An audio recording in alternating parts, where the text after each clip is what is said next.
नमस्कार, आप सभी का बहुत बहुत स्वागत है। आप देख रहे हैं राहुल का अग्निपथ और मैं हूं परवीन शेख। जब जब कांग्रेस के नेता और विपक्ष के दूसरे नेता राहुल पर भरोसा जताते हैं और उम्मीद करते हैं कि अब वो बालक बुद्धि वाला कोई काम नहीं करेंगे, तभी राहुल अपनी नासमझी का सबूत दे देते हैं। ऐसे ही उन्होंने आज संसद के बाहर किया, जहां उन्होंने अडानी की गिरफ्तारी की मांग की और एक बार फिर मोदी सरकार पर अडानी को बचाने का आरोप लगाया। जबकि अडानी मुद्दे पर राहुल को हर बार मुंह की खानी पड़ी है, उसके बावजूद वो अडानी अडानी चिल्लाते रहते हैं। और इस बीच राहुल गांधी की दोहरी नागरिकता का मामला भी तूल पकड़ता जा रहा है। इस मामले में इलाहाबाद हाईकोर्ट में 25 नवंबर को सुनवाई हुई थी और इस दौरान कोर्ट ने केंद्र सरकार से जवाब मांगा। वहीं सरकार ने अपने जवाब में कहा है कि वो राहुल की नागरिकता रद्द करने या नहीं करने के मामले पर विचार कर रही है, जिससे साफ है कि राहुल गांधी एक बड़ी मुसीबत में फंस सकते हैं, क्योंकि अब राहुल गांधी को यह सिद्ध करना होगा कि वो भारतीय नागरिक है। क्या राहुल गांधी अपनी नागरिकता बचा पाएंगे? क्या अडानी का मुद्दा उठा के राहुल ने फिर बड़ी गलती की है? इसी पर चर्चा के लिए स्टूडियो में मौजूद हैं कैपिटल टीवी के executive editor Rajiv Kumar. Sir, आपका बहुत बहुत स्वागत है। धन्यवाद। लेकिन सबसे पहले बात करेंगे राहुल गांधी की नागरिकता का जो मुद्दा तूल पकड़ रहा है। क्या राहुल गांधी सिद्ध कर पाएंगे, अपनी नागरिकता बचा पाएंगे? देखिए, राहुल गांधी हिंदुस्तान का नागरिक तो है ही, इसमें कोई दो राय नहीं है, लेकिन हिंदुस्तान में दोहरी नागरिकता का प्रावधान नहीं है। अगर आपने भारत की नागरिकता ली, यानी कि बाय बॉर्न आप भारत के नागरिक हैं और कहीं विदेश में जाते हैं, पढ़ाई के लिए गए थे राहुल गांधी, वहाँ एक कंपनी खोली, बैकअप प्राइवेट लिमिटेड उस कंपनी का नाम था, उसके डायरेक्टर थे, और उस कंपनी के साथ आपने ये बताया, उस कंपनी के इंक्वायरी में उसके आपने रिवील किया कि हम ब्रिटिश नागरिक हैं। यानी कि जब आप ब्रिटेन में रह रहे थे तो आपने ब्रिटेन का सिटीजनशिप लिया, यही आपने दिखाया। हो सकता है काम करने के लिए कई देशों में ऐसे आधार है कि अगर आप वहां बिजनेस करना चाहते हैं, आपके नाम से सेटअप होना चाहिए, तो ऐसे में आपको वहां का नागरिक होना चाहिए, आपके वहां के नागरिक का पार्टनर होना चाहिए, या आप वहीं पर शादी कर लें। जैसे पहले कई जो हिंदुस्तान के लोग रसिया गए थे पढ़ने के लिए, यूएसएसआर के समय में भी, तो वहां उन लोगों ने शादियां की और शादियां वहां बिजनेस करने के लिए की, क्योंकि वो अपने नाम से हिंदुस्तान के नागरिक होते हुए बिजनेस नहीं कर सकते थे। इसलिए एक बार बड़ा बवाल चला था कॉन्ट्रैक्ट मैरिज का, जो यूएसएसआर में यहां से पढ़ने गए लड़के वहां शादी करते थे और वो कॉन्ट्रैक्ट मैरिज होता था। वहां की लड़की से शादी किया और उसने भी कॉन्ट्रैक्ट कर लिया है कि शादी पेपर पर है और 2 साल 1 साल 3 साल के बाद हम ऑटोमेटिकली डिवोर्स ले लेंगे। डिवोर्स लेने का मतलब वहां क्रिश्चियन रीति रिवाज से शादी हुई, चर्च में गए, चर्च में शादी की, चर्च में जाकर डिवोर्स लिया और फिर लीगली आपने कोर्ट को, अदालत को बता दिया। तो ये कॉन्ट्रैक्ट मैरिज हुआ करता था। राहुल गांधी किस आधार पर ब्रिटेन का सिटीजनशिप लिए, ये तो वही बताएंगे जब अभी जांच चल रही है। लेकिन विघ्नेश शिशिर ने जो याचिका दायर की है उसमें कई सवाल उठाए हैं। उसमें इस बैकअप प्राइवेट लिमिटेड का भी आधार है कि बैकअप प्राइवेट लिमिटेड जो कंपनी बनी थी उसमें राहुल गांधी ने जो भरा था उसके लिए एनुअल रिटर्न, उस एनुअल रिटर्न में इन्होंने अपना नागरिकता का जो कॉलम होता है उसमें ब्रिटिश सिटीजन लिखा था। तो इसका मतलब है कि उस समय ये ब्रिटिश सिटीजन थे। 2003 की बात है, 2004 में राहुल गांधी चुनाव लड़ते हैं, लेकिन अगर वो ब्रिटिश सिटीजन थे तो उस समय भारत के नागरिक भी थे। भारत में दोहरी नागरिकता का प्रावधान नहीं है, तो आपने फर्जी आधार बनाया, फर्जी काम किया है, फर्जीवाड़ा है। और यह फर्जीवाड़ा ऐसा है जो नागरिकता के सवाल पर है। अगर आप किसी दूसरे देश की नागरिकता लेते हो तो हिंदुस्तान की नागरिकता आपको छोड़नी पड़ेगी या हिंदुस्तान की नागरिकता खत्म हो जाएगी। ये नियम है, तो इस नियम का पालन तो करना पड़ेगा। इसलिए राहुल गांधी जब 2004 में यहां चुनाव लड़ते हैं तो उस समय इन्होंने छिपाया, फर्जी किया, और छिपाते हुए इन्होंने कहा कि हम भारत के ही नागरिक हैं। अगर आप दोहरी नागरिकता रखते हो, ब्रिटेन की नागरिकता रखते हो, तो आपको मेंशन करना चाहिए, फिर आपको चुनाव लड़ने का अधिकार ही नहीं मिलता, आप चुनाव ही नहीं लड़ सकते थे। इसके अलावा जब इंक्वायरी की गई, विघ्नेश शिशिर की पहली याचिका इलाहाबाद हाई कोर्ट ने खारिज कर दी थी। सुब्रमण्यम स्वामी है जो दिल्ली हाई कोर्ट में भी यही याचिका लेकर गए हैं कि राहुल गांधी ब्रिटिश नागरिक है और इसके सबूत हैं। और होम मिनिस्ट्री से सवाल पूछना चाहिए कि होम मिनिस्ट्री अभी तक इसके इन्वेस्टिगेशन को आगे क्यों नहीं बढ़ाई, क्योंकि सुब्रमण्यम स्वामी ने जब अपनी याचिका में यह बताया कि जब हमने होम मिनिस्ट्री से आरटीआई करके ये पूछा कि राहुल गांधी की ब्रिटिश नागरिकता के सवाल का इन्वेस्टिगेशन कहां तक हुआ, कहां तक पहुंचा है, अभी स्टेटस क्या है। तो होम मिनिस्ट्री ने नहीं जवाब दिया और कहा कि ये ऐसा मामला है जिसको गोपनीय रखा जाना चाहिए, इसके बारे में ज्यादा जानकारी नहीं दी जाएगी। लेकिन इलाहाबाद हाईकोर्ट ने जब रिजेक्ट की इन्हीं की याचिका, तो ये फिर इलाहाबाद हाईकोर्ट के लखनऊ खंडपीठ पर में गए विघ्नेश शिशिर, आगे एक याचिका दायर की, उसमें सीबीआई इंक्वायरी की मांग की और उसके बाद ये कहा कि होम मिनिस्ट्री से जवाब चाहिए। उसमें उन्होंने एक और नए सबूत दिए। उन्होंने सबूत दिए एक अननोन व्यक्ति का, जिसका नाम का जिक्र नहीं किया गया है, लेकिन उनके मेल का जिक्र किया गया है कि उन्होंने आरटीआई की थी ब्रिटिश गवर्नमेंट के साथ और ब्रिटिश गवर्नमेंट ने यह बताया कि जो पेपर हैं राहुल गांधी के जिसमें उनका ब्रिटिश नागरिक लिखा गया है वो सही है, यानी कि ब्रिटिश नागरिक राहुल गांधी थे।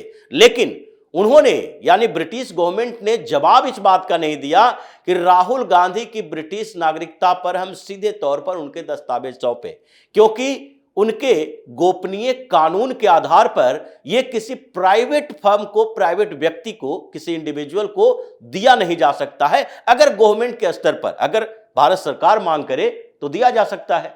तो इसी सवाल को लेकर लखनऊ खंडपीठ ने 2 बार हियरिंग की और additional solicitor general SB Pandey थे वहां मौजूद। उनसे सवाल किया गया कि अभी तक गृह मंत्रालय क्या कर रही है। तो गृह मंत्रालय की तरफ से एसबी पांडे ने कहा, एडिशनल सॉलिसिटर जनरल है, यानी कि वो सरकार के वकील माने गए।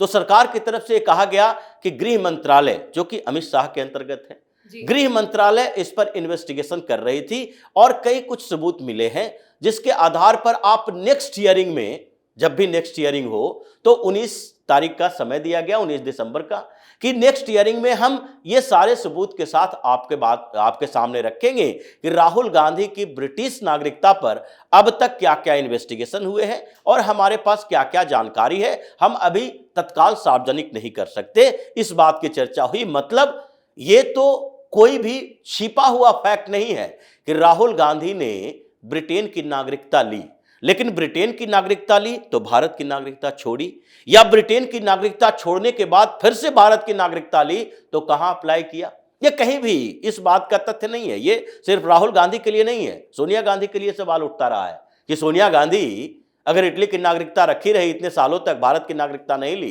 तो अचानक से इटली की नागरिकता खत्म करती है, भारत में आती है। इनका नाम माइनो है, सोनिया माइनो, और इन्होंने अपना नाम बदल लिया, सोनिया गांधी रख लिया। सोनिया गांधी जब अपना नाम बदलती हैं, इलेक्शन एफिडेविट में अपना नाम सोनिया गांधी रखती हैं, तो केवल आधार कार्ड के आधार पर, आधार कार्ड बना या पैन कार्ड बना या फिर वोटर आईडी कार्ड में नाम दर्ज हुआ, तो उसमें इनसे कौन पूछेगा, कौन वेरिफिकेशन करेगा, कौन पेपर मांगेगा? इनकी सरकार, इनकी सत्ता, इनके लोग। तो इन्होंने अपना नाम वहां बदल दिया, उसका नाम सोनिया गांधी रख दिया। वही दस्तावेज सिर्फ है, इनके भारत की नागरिकता लेने की प्रक्रिया, इनके नाम बदलने की प्रक्रिया, इन सब के बारे में कोई दस्तावेज उपलब्ध नहीं है। उसी तरह राहुल गांधी के बारे में है। इनके बारे में भी कहा जाता है कि इनके पास 3 से 4 पासपोर्ट है, जिसमें एक कैरेबियन आइलैंड का है, कहीं वहां भी इन्होंने $2.5 लाख इन्वेस्ट किए थे जो रिक्वायरमेंट थी नागरिकता लेने के लिए, और उसके बाद इन्होंने वहां की नागरिकता ली। लेकिन यह भी तथ्य छिपा हुआ है, जैसे जितने भी ये जो इकोनॉमिक ऑफेंडर हैं, विजय माल्या से लेकर नीरव मोदी तक, ये सारे लोग क्या करते हैं, वो उन छोटे छोटे आइलैंड कंट्रीज का ये सिटीजनशिप लेकर रखते हैं और वो छिपा हुआ है। उनके पास रिक्वायरमेंट यही है कि आप कहीं 2 लाख, 2.5 लाख, 5 लाख, 4 लाख डॉलर इन्वेस्ट करें उस देश में अपना पैसा, और उसके बाद वो आपको नागरिकता दे देगी। इसी तरह से हो सकता है कि राहुल गांधी ने भी किया हो, जैसे रिपोर्ट छपते हैं, और इन्वेस्टिगेटिव रिपोर्ट है ये कोई सिर्फ हिंदुस्तान की बात नहीं है, यहाँ के अखबारों की बात नहीं है, मीडिया की बात नहीं है, ये ब्रिटिश मीडिया में भी छपी है रिपोर्ट। और राहुल गांधी तो ऐसे व्यक्ति हैं जो विदेशी जितनी रिपोर्ट आते हैं, जैसे अडानी की बात चल रही है, ये भी तो उन्होंने अडानी का मुद्दा ही उठाया है न्यूयॉर्क टाइम्स की रिपोर्ट से, और वहां पर न्यूयॉर्क टाइम्स की रिपोर्ट छपी और अमेरिकन फर्म की तरफ से ये आरोप लगाए गए, और वहां के एक छोटे से कोर्ट ने अडानी के खिलाफ समन जारी किया। तो ये विदेशी रिपोर्ट पर अगर आपको भरोसा है तो उस विदेशी रिपोर्ट पर भी भरोसा होना चाहिए जो आपके खिलाफ जाता है। तो इसलिए अब नागरिकता का मुद्दा फंस चुका है। इनके पास जो पासपोर्ट है अब उसका इन्वेस्टिगेशन गृह मंत्रालय कर रही है, तो पासपोर्ट तो जब्त होगा। और इस फर्जीवाड़े में जो फर्जी अभी तक राहुल गांधी ने इलेक्शन में किया, इलेक्शन एफिडेविट में जो फर्जी सबूत दिए, फर्जी बातें लिखी है, उसके खिलाफ अगर एक्शन हो गया तो राहुल गांधी तो सांसदी की बात छोड़ दीजिए, आगे भी चुनाव लड़ने के योग्य नहीं रहेंगे। जो स्थितियां अभी चल रही है, हाई कोर्ट ने सीधा डायरेक्शन लिया है। और अभी दिल्ली हाई कोर्ट में जो मामला चल रहा है, दिल्ली हाई कोर्ट ने पूछा था सुब्रमण्यम स्वामी के मामले में कि ये दोनों पटिशन एक तरह का है तो एक ही जगह होना चाहिए, लेकिन सुब्रमण्यम स्वामी ने कहा कि हमारा पटिशन अलग है। उनका सवाल गृह मंत्रालय से है, हमारा सवाल यह है कि इसकी सीबीआई इंक्वायरी होनी चाहिए क्योंकि ये कर विवाद है और एक पब्लिक फिगर के खिलाफ है जो देश के सबसे बड़ी राजनीतिक, सबसे पुरानी राजनीतिक पार्टी का नेतृत्व कर रहे हैं। तो ऐसे में जब विपक्षी पार्टी इनको प्रधानमंत्री का उम्मीदवार बनाती है तो इनके बारे में सही जानकारी की नागरिकता है कि नहीं, कहाँ की नागरिकता है, ये कहाँ रहे हैं, वहाँ के बारे में इनके साथ कौन कौन सी कंपनी जुड़ी हुई है, ये सारे जानकारी पब्लिक फोरम में होना चाहिए। इसीलिए ये समस्या पैदा हुई है और अब अडानी पर इस घिरते नजर आ रहे हैं। राहुल गांधी का नागरिकता का मुद्दा जो है वो तूल पकड़ रहा है, लेकिन एक जिस तरह से उन्होंने आज संसद के बाहर अडानी के मुद्दे को उठाया है, क्या वो एक बार फिर बड़ी गलती कर गए? देखिए, राहुल गांधी का मानना क्या है, राहुल गांधी क्या कह रहे हैं? राहुल गांधी कह रहे हैं कि अमेरिका की अदालत ने समन जारी किया, अमेरिका के एक फर्म ने अडानी पर आरोप लगाया कि अडानी सोलर प्लांट के लिए, बिजली बेचने के लिए यहां पर हिंदुस्तान में अलग अलग राज्यों से कांटेक्ट कर रहे थे और वहां के अधिकारियों को पैसा खिलाया है। यह आरोप है अमेरिकन फर्म का, जिसके साथ अडानी ग्रीन का कॉन्ट्रैक्ट था। दोनों मिलके यहां 12 गीगाबाइट बिजली उत्पादन कर रहे थे और उसमें 8 अडानी का और 4 उस कंपनी का है। तो इन लोगों ने जो आरोप लगाए हैं उसके आधार पर अगर देखा जाए, मान लेते हैं अडानी भ्रष्ट है, अडानी, अंबानी, बिरला, डालमिया, टाटा, महिंद्रा, ये जितने बड़े कारपोरेट हाउस है, इसके करप्शन के क्या क्या चांसेस है, इससे पूरे देश को ऐसा नहीं है कि पता नहीं है कि इतने बड़े बिजनेसमैन है, कारपोरेट हाउसेस है, तो कहीं ना कहीं घूस दिया होगा, पॉलिटिकल पार्टी को फंडिंग किया होगा। किसी भी कंपनी के साथ ऐसा होता है कि वो अपने कॉन्ट्रैक्ट लेने के लिए कहीं ना कहीं लॉबिंग किया होगा, किसी आईएएस, आईपीएस, आईआरएस अधिकारियों को पैसा दिया होगा। करप्शन को हम इस तरह से इग्नोर नहीं कर सकते कि अडानी ने कोई करप्शन किया ही नहीं, लेकिन सवाल ये उठता है कि अडानी ने अगर करप्शन किया है, उसके सबूत हैं तो कोर्ट में जाया जा सकता है, और सबूत है तो जब तक सबूत है जो साबित नहीं होता, उसका अपराध साबित नहीं होता, सरकार को क्या करना चाहिए, सरकार क्या कर सकती है?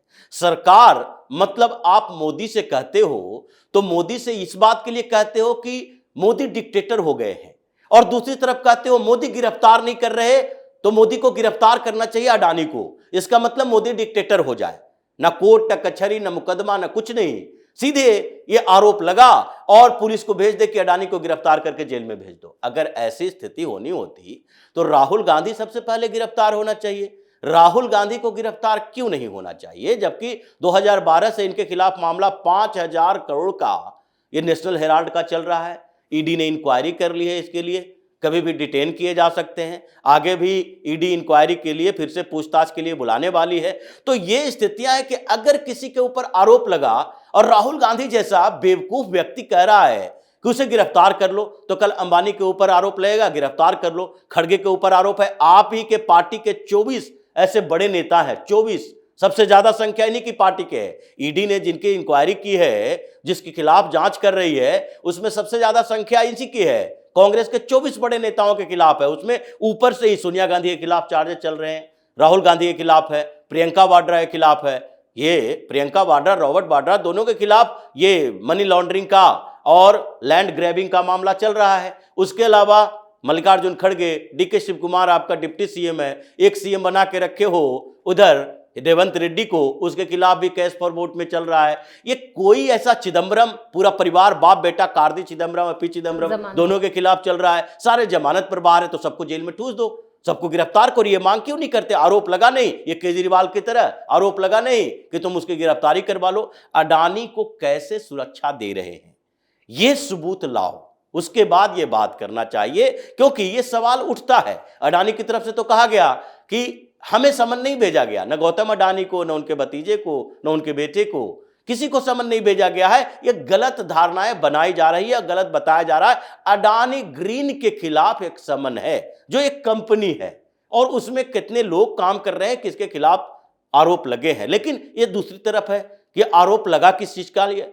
आरोप लगा कि अडानी ग्रीन है जो कॉन्ट्रैक्ट ले रही थी अलग अलग स्टेट से, और स्टेट इलेक्ट्रिसिटी डिस्ट्रीब्यूशन एजेंसी होती है, डिपार्टमेंट जो होता है स्टेट गवर्नमेंट के पास है, जो इलेक्ट्रिसिटी डिस्ट्रीब्यूशन के लिए लेती है, किसी से इलेक्ट्रिसिटी लेगी और उसको लोगों तक पहुंचाएगी। अब उसमें इन लोगों ने 4 स्टेट का जिक्र किया, जो अमेरिकन फर्म है उसी ने कहा। 4 स्टेट कौन सा? आंध्र प्रदेश जहां जगनमोहन रेड्डी की सरकार, छत्तीसगढ़ जहां इन्हीं के भूपेश बघेल की सरकार। तो ये आप ही की सरकारें थी। स्टालिन मुख्यमंत्री है, तमिलनाडु की सरकार ने किया।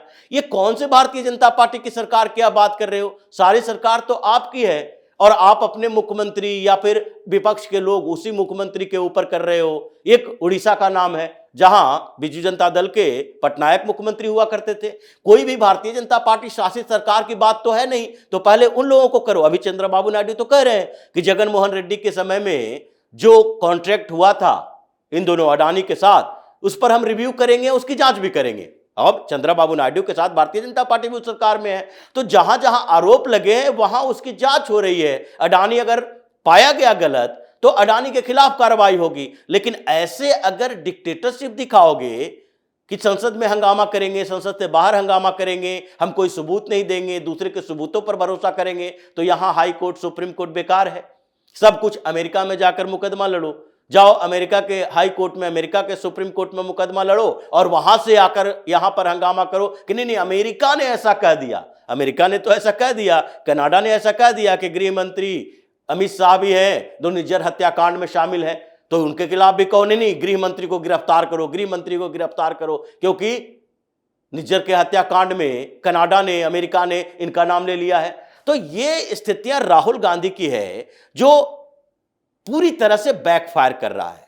अपोजिशन पार्टियां, अब जगनमोहन रेड्डी की पार्टी है, राज्यसभा में तुम्हें उसका सपोर्ट चाहिए। आजकल चंद्रबाबू नायडू के साथ भारतीय जनता पार्टी की गठबंधन हुई है, तो उसके बाद जगनमोहन रेड्डी है जो कांग्रेस के साथ हो गए हैं, तो कांग्रेस को उसका समर्थन चाहिए और उसी की सरकार के आरोप लगा रहे हो। आपके साथ वक्फ बोर्ड बिल पर थोड़ा बहुत खड़ा है ये पटनायक खड़ा है, तो बीजेद खड़ा है, तो बीजेद के ऊपर आरोप लगा रहे हो। छत्तीसगढ़ में चलो बघेल की सरकार थी, आपकी सरकार थी, लेकिन स्टालिन खड़ा है आपके साथ, स्टालिन के ऊपर आरोप लगा रहे हो।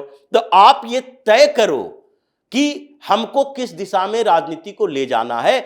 जिसके खिलाफ आप बात कर रहे हो उस व्यक्ति के साथ 3 मीटिंग पिछले 6 महीने में ये शरद पवार कर चुके हैं। तो ये स्थितियां इनके साथ रही है, जिसके कारण अब ये अलग थलग पड़ते हुए नजर आ रहे हैं। विपक्ष अब नेतृत्व परिवर्तन की मांग कर रही है। ममता बनर्जी की पार्टी की तरफ से ये कल्याण बनर्जी जिसका वीडियो बनाते थे ये उसने ही कहा, और कहने का मतलब यही है कि राहुल गांधी नहीं, अब इंडी अलायंस का नेतृत्व चाहे ममता बनर्जी करे, अखिलेश यादव करे, अरविंद केजरीवाल करे या फिर स्टालिन करे साउथ से आकर, लेकिन अब राहुल गांधी के हाथों में नेतृत्व नहीं दी जा सकती विपक्ष की, इंडिया अलायंस की। इसलिए चारों तरफ से राहुल गांधी ऐसे फंसे हुए हैं कि अब कुछ समय के अंदर ही लगता है राजनीति से इनकी विदाई हो जाएगी।